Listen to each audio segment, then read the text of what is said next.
नमस्कार, मी Deepak Sonawane. Eco friendly नर्सरीच्या यूट्यूब चॅनलवर आपल्या सर्वांचे सहर्ष स्वागत. आज इसेन्शियल ऑइलमध्ये आपण पुढच्या भागात घेतो आहे कापूर. अ, सध्या जो प्रचलित कापूर आपण मंदिरामध्ये वगैरे ज्या कापराच्या वड्या जाळतोय, ते सिंथेटिक आहे. जे पेट्रोकेमिकल आहे, तो वॅक्स आहे. त्याने वातावरण शुद्ध ते करण्याऐवजी वातावरण अशुद्ध करण्यावरच म्हणजे आपण वातावरण शुद्ध न करता अशुद्ध करतोय आपण. हे कापराचं झाड आहे आणि कापराच्या झाडापासून जे ऑइल निघतं आणि त्याच्यापासून जो कापूर तयार होतो, तो फार्मामध्ये वापरला जातो. नंतर तुमचे जे डोक्याला लावायचे बाम वगैरे जे काही आहे, काही ऑइंटमेंटमध्ये आहे वगैरे, त्या ठिकाणी बऱ्यापैकी याचा वापर आणि कन्झम्पशन बऱ्यापैकी आहे. हे साधारण आसाम, त्रिपुरा वगैरे या भागामध्ये याची लागवड आहे. हा वृक्ष साधारण 25, 30, 40 फुटापर्यंत वाढतो आणि सदाहरित वृक्ष आहे. तर इसेन्शियल ऑइलमध्ये ह्याची एक चांगली मागणी आहे. अरोमा थेरपी किंवा म्हणजे फार्मामध्ये आज जो भीमसेनी कापूर म्हणून जो आपण आज मार्केटमध्ये नाव ऐकतोय, तो यापासूनच तयार होतो. याची लागवड साधारण एक 6 बाय 6 वर किंवा 8 बाय 8 वर लागवड करायची. कारण याची आपण छाटणी करून आणि ती क्रश करून त्याच्यापासून आपण ऑइल डिस्टिल करणार आहोत. हे लागवड केल्यानंतर फक्त सुरुवातीला याचे शेंडे पिच करायचे आहे. विशेष म्हणजे याची पानं, फांद्या, लाकूड सर्वापासून ऑइल मिळत राहतंय. त्यामुळे याची लागवड जर कधी आपण 6 फूट बाय 6 फूटवर किंवा 8 बाय 8 वर जर कधी केली आणि एक साधारण एक 6 पट्टे किंवा 8 पट्टे याची सलग लागवड करायची. मधला एक पट्टा 10 फुटाचा ठेवायचा. तो यासाठी की हे जे आपण अ, छाटणी केलेली आहे, हे मटेरियल वाहून न्यायला आपल्याला ते एक ट्रॅक्टर फिरवता येईल असं.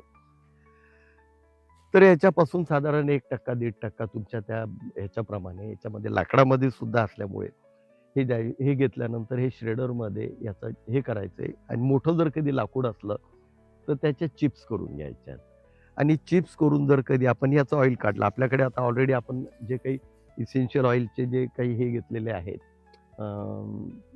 व्हिडिओज घेतलेले आहेत, त्याच्यामध्ये एक ॲडिशनल आपल्याला हे एक प्रॉडक्ट मिळतंय. ऑइल काढल्यानंतर हा जो ऑइलचा ह्याच्यामध्ये ऑइल आणि सेपरेटरमधनं ऑइल आणि पाणी हे वेगवेगळं निघतं. साहजिकच आहे, पाण्याची डेन्सिटी जास्त असल्यामुळे पाणी खालच्या भागात राहतं आणि ऑइल वरच्या भागात राहतं. खालचं जे पाणी आपण वेगळं काढलं, तर आपण ते फरशी पुसायला किंवा बाकी ठिकाणी त्याचा वापर करू शकतो. जेणेकरून त्याच्यानंतर रूम फ्रेशनर्स वगैरे करू शकतो.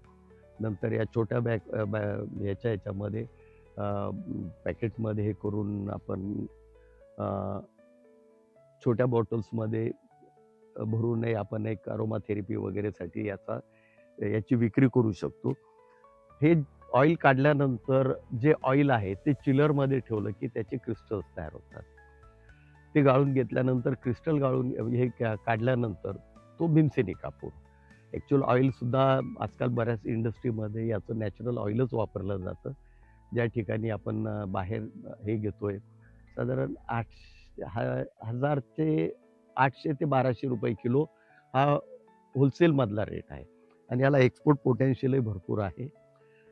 तेल काढल्यानंतर जो काही पालापाचोळा आहे, ते आपण ऑर्गॅनिक मॅन्युअर म्हणून वापरू शकतो.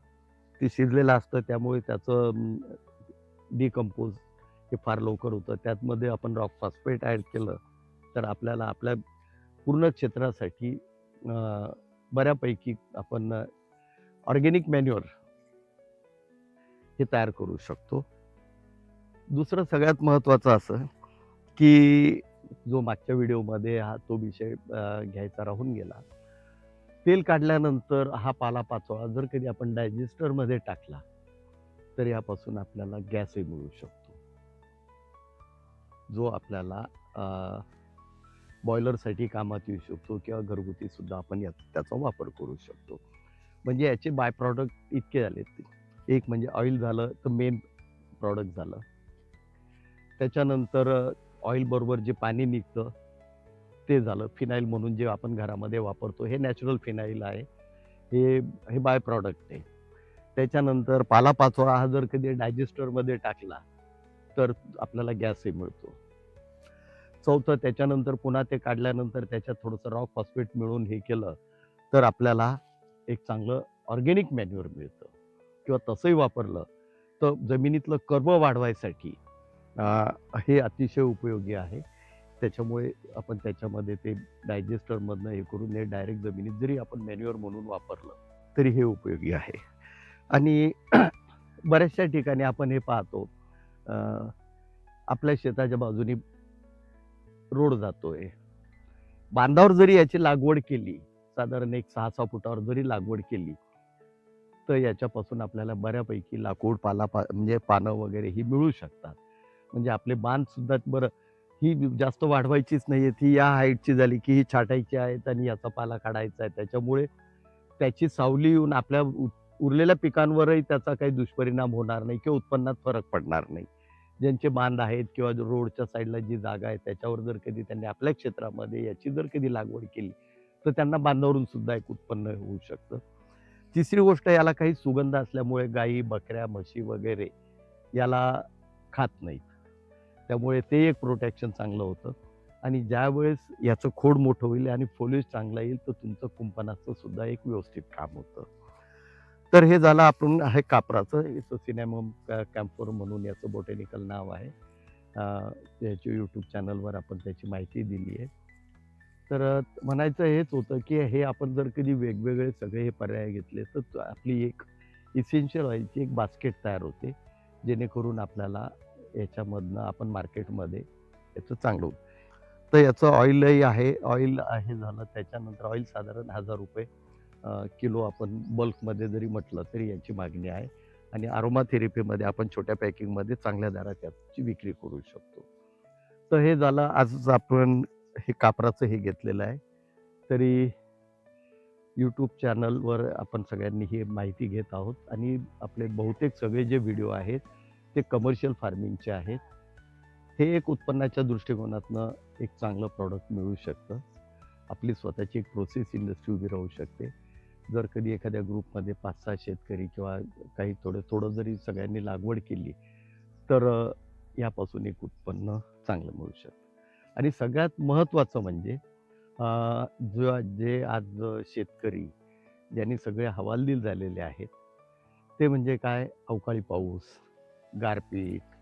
हां, तर पाऊस, अवकाळी पाऊस किंवा गारपीटचा आपण आतापर्यंत जेवढे काही प्रॉडक्ट सिट्रोनिला, लेमनग्रास, सुगंधी निलगिरी, कापूर वगैरे जे काही घेतोय, ना अवकाळी पावसाचा त्यांना फरक पडत आहे, ना गारपिटीचा फरक पडत आहे. गारपिटीने थोडा हे होईल, पण जे नुकसान आपलं हाती आलेलं पीक जे आहे, जे जातं, हाती आलेलं पीक अचानक पाऊस पडल्यामुळे, ती गारपीट जरी झाली किंवा अवकाळी पाऊस जरी पडला, तरी याला फरक पडत नाही.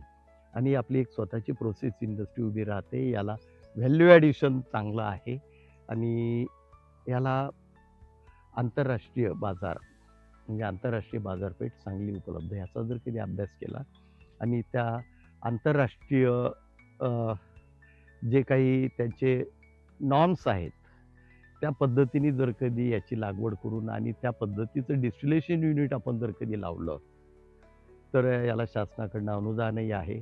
आता एरिया वाईज आहे, सगळ्यांचे काहीतरी वेगवेगळे झोन आहेत, वेगवेगळ्या कास्ट आहेत, त्यानुसार त्यांची ते अनुदान आहे. तर त्या पद्धतीने जर कधी याची लागवड केली, तर हा एक फायदेशीर उद्योग आहे. आजकाल सिंथेटिकला जसं बँड येतंय, तसं याची मागणी दिवसेंदिवस वाढते आहे. परफ्युमरीमध्ये याची मागणी आहे. नंतर फार्मसीमध्ये याची मागणी आहे. तर याची लागवड करण्यास काहीही हरकत नाही. माहिती जर कधी तुम्हाला योग्य वाटली असेल, तर चॅनलला सबस्क्राईब करा, लाईक करा, शेअर करा, फेसबुकला फॉलो करा. आणि ह्या संदर्भामध्ये ही जी इन्फॉर्मेशन आहे किंवा ही जी माहिती आपण देतोय, सगळी शेतकऱ्यांसाठी आहे, कमर्शियल लागवडीसाठी आहे. लागवड करताना याचा विचार करा आणि जर कधी मोठ्या प्रमाणावर कुणी लागवड करत असेल, त्यांनी संपर्क केल्यास आम्ही त्याची माहिती देऊ की कुठलं मटेरियल कुठून घ्यायचं. एक ऑथेंटिक मटेरियल ज्याला म्हटलं जातं आपण, की ज्यापासून यील्ड चांगलं मिळतं किंवा त्यासाठी आणखीन वातावरणानुसार काय-काय बदल करायचेत, कुठल्या क्लायमेटला कुठलं क्रॉप घ्यावं, किती घ्यावं आणि त्याचं साधारण त्यावेळेसचा मग कुठे आंतरराष्ट्रीय दर जो आहे, हे बदलत असतात. गरजेनुसार किंवा वेळेनुसार बदलत राहतात. हां, तर त्याचाही त्या त्यावेळेस विचार करता येईल. धन्यवाद.